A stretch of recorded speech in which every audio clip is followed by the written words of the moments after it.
दोस्तों आज हम बात करेंगे कि इमरान खान की इज़्दिवाजी जिंदगी क्या सियासी मसला है। आज से पहले किन सियासी रहनुमाओं की इज़्दिवाजी जिंदगी पर सवाल उठाया गया और किस सियासी जमातों ने ऐसा किया। आईजीआई का इस मामले में क्या किरदार था। जी हां, बानिए पाकिस्तान कायदे आज़म मोहम्मद अली जिन्ना की अहलिया रित्ती बाई और इनकी बहन फातिमा जिन्ना की इज़्दिवाजी जिंदगी पर किसने उंगली उठाई। मजीद ये कि मुहतरमा बेनजीर भुट्टो और नुसरत भुट्टो की इज़्दिवाजी जिंदगी पर किन सियासी किरदारों ने उंगली नहीं उठाई बल्कि हाथ उठाया। जी हां बिल्कुल, इमरान खान पर कायम मुकदमात, बेबुनियाद इल्जामात और जेल सभी कुछ किसी न किसी दर्जे में पाकिस्तान की सियासी तारीख का हिस्सा है। मगर इस तरह इनकी इज़्दिवाजी जिंदगी पर सवालात उठते हैं वो शायद ही कभी किसी के हवाले से उठे हों। जी हां बिल्कुल, मेरा मतलब यह है कि आज से पहले किसी की सियासी इज़्दिवाजी जिंदगी पर उठे हों। जी बिल्कुल, इद्दत की बारीकियां बरसरे अदालत तय होना तो अपनी जगह है। इस पर गजब यह है कि अहलिया के साबका शौहर कई साल के बाद अपने बच्चों की मां के किरदार का जायजा लेने मीडिया पर आ जाते हैं, लेकिन कुछ लोग तो ये कहते हुए भी पाए जाते हैं कि अब बच्चे बाप की तरफ से मां के खिलाफ शहादत भी देंगे। क्या ये सब कुछ पाकिस्तान की माशरती जिंदगी का हिस्सा था? क्या किसी खातून का साबका शौहर भी मैदान में आ जाए? क्या इमरान खान की बेगम से पहले भी कभी किसी ने खातून के साबका शौहर ने इद्दत का मामला अदालत में उठाया था? जी हां, इमरान खान की पर्सनल लाइफ क्या थी, क्या है, इस बारे में अब तक जो कुछ कहा जा चुका है या कहा जा रहा है इसे कम अज कम लफ्जों में शर्मनाक कहना चाहिए। बड़े लोगों को तो शायद इससे कोई फर्क नहीं पड़ता होगा, लेकिन गली कूचे में कोई पूछ कर देखे तो पता चल जाएगा कि आम आदमी क्या सोचता है। जी हां, सियासतदानों एक दूसरे के खिलाफ बयानबाजी करें तो चलिए कुछ समझ में आ जाता है, मगर अदालत में मुकदमा चल रहा हो कि फलां की शादी से पहले अपनी बीवी से ताल्लुकात की नौयत तय की जाएगी, ये तो ऐसा मामला है कि मेरे जैसा बुज़दिल शख्स भी ये कह सकता है कि अब तो बस कर दिए। जी हां, किसी को अगर इमरान खान से इख्तिलाफ है, नफरत है, वो नाकाबिले बर्दाश्त है, लेकिन इसी हद तक तो ना जाएं कि माशरे से हया के पर्दे उठते ही चले जाएं।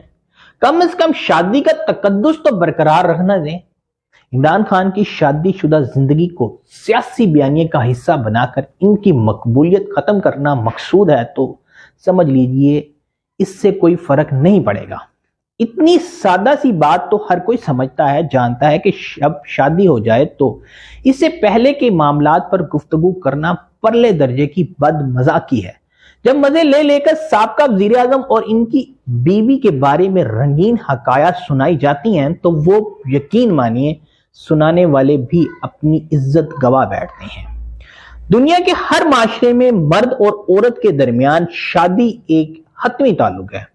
किसी खातून का अपने शौहर के साथ शादी से पहले क्या रिश्ता था, ये सब कुछ बेमायनी हो जाता है। मगर पाकिस्तान में बेमायनी चीजें यकायक अहम हो जाती हैं और हम कुछ भी नहीं कर पाते।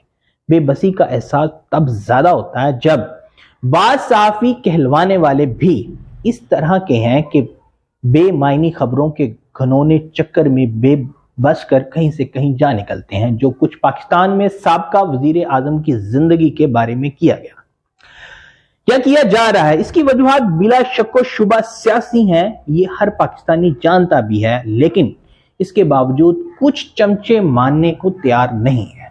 दिलचस्प बात यह है कि सियासी हालात तकरीबन इसी तरफ जा रहे हैं और इसी तरफ तश्कील दिए जा रहे हैं। जैसे मुहतरमा बेनजीर भुट्टो के खिलाफ इस्लामी जमहूरी इत्तेहाद बनाया गया था। कहने के तो ये इत्तेहाद 9 पार्टियों का था, मगर इसके जज़्वे आजम मुस्लिम लीग और जमात इस्लामी थे। इस इत्तेहाद ने मुहतरमा बेनजीर भुट्टो के खिलाफ जो गलीज मुहिम चलाई थी, इसकी निगरानी आज की मुस्लिम लीग नून ही कर रही थी। इमरान खान के खिलाफ मुस्लिम लीग नून के इत्तेहादियों में पीपल्स पार्टी, MQM, जमात तलबा इस्लाम गोया IJI से भी बड़ा मगर गैर एलानिया इत्तेहाद है। आज भी मुस्लिम लीग नून के सिवा इसके इत्तेहादियों में से कोई भी ایسا نہیں ہے جو کھل کر عمران خان اور ان کی اہلیہ کے معاملے پر بولے۔ تنہا مسلم لیگ نون کے جید اراکین ان معاملات پر کھل کر بولتے ہیں، اور تو اور جناب میاں محمد نواز شریف صاحب بھی اس معاملے کی طرف اشارہ کرنے سے گریز نہیں کرتے۔ اس سے یہ اندازہ لگایا جا سکتا ہے کہ مسلم لیگ نون ذہنی طور پر 1988 میں ہے۔ اس سے یہ بھی بھول گیا ہے کہ اس وقت معاشرہ جنرل ضیاء الحق کی مذہبی جگڑ بندیوں میں پھنسا ہوا تھا۔ اس لیے محترمہ بینظیر بھٹو کے کردار کشی نے کچھ سیاسی اثرات پیدا کیے تھے۔ پچھلے 35 برسوں کے دوران کچھ بہتری آئی ہے۔ اب عام آدمی الزام کی نوعیت کو سمجھ سکتا ہے اور الزام لگانے والے کی نیت کو بھی۔ اب یہ حربے کام نہیں کرنے والے، کیونکہ پلوں کے نیچے سے بہت سا پانی گزر چکا ہے۔ عمران خان اور ان کی زوجہ کے متعلق جو کچھ کہا جا رہا ہے یہ پہلی بار نہیں ہوا۔ بانی پاکستان قائد اعظم محمد علی جناح رحمت اللہ علیہ کو بھی اپنی بیگم رتی بائی کے معاملے میں کسی نہ کسی درجے میں یہی کچھ برداشت کرنا پڑا تھا۔ ان دونوں کے دوران عمر کے فرق پر جو افسانے کہے گئے لکھے گئے، ان میں سے انہوں نے بھی برداشت کیے۔ فاطمہ جناح کے بارے میں بھی جنرل ایوب خان کی زیر سرپرستی جو کچھ کہا گیا وہ ناقابل نفرت اور معلوم ہوتا ہے۔ اس کے بعد ذوالفقار علی بھٹو کے مسلمان ہونے پر جو شک و شبہات پیدا کی گئی، ان کا ازالہ پھانسی کے بعد ان کے جسم کے معائنے سے ہوا۔ محترمہ بینظیر بھٹو اور محترمہ نصرت بھٹو بھی اس ہی طرح کے الزامات سہتی رہی ہیں۔ گویا عمران خان اس معاملے میں پہلے سیاستدان نہیں ہے۔ البتہ دعا ہے کہ آئندہ ضرور ہوں، تاکہ کسی طرح تو یہ گندگی ختم ہو جائے۔ عمران خان اور ان کی اہلیہ کے بارے میں جو کچھ کہا جا رہا ہے یا یہ کتنا سہانے روح ہے، اس کا اندازہ سبھی شادی شدہ لوگ جان سکتے ہیں۔ چلیے وہ تو تقدیر کے چکر میں پھنسے ہوئے ہیں، لیکن کوئی اتنا تو سوچے کہ جس پیمانے پر ان کے نکاح کو پرکھا جا رہا ہے، اسی پیمانے پر دیگر زوجہ پر محض سوال اٹھنے لگے تو کیا ہوگا؟ اگر الاعلان شادی کے 6 سال بعد کی عدت کے دن اور نکاح کی شرائط کا جائزہ لیا جاتا مناسب ہے تو صد بسم اللہ۔ اگر ممکن ہو تو الیکشن کمیشن آئندہ امیدواروں سے بھی ان کی اثاثہ جات کی تفصیلات کے ساتھ ساتھ نکاح ناموں کے مصدقہ نقول بھی منگوا لے تو یہ بہت اچھا ہوگا۔ پھر ان کے نکاح ناموں کو تصدیق کے لیے نکاح خانوں کو بھی بھجوائے۔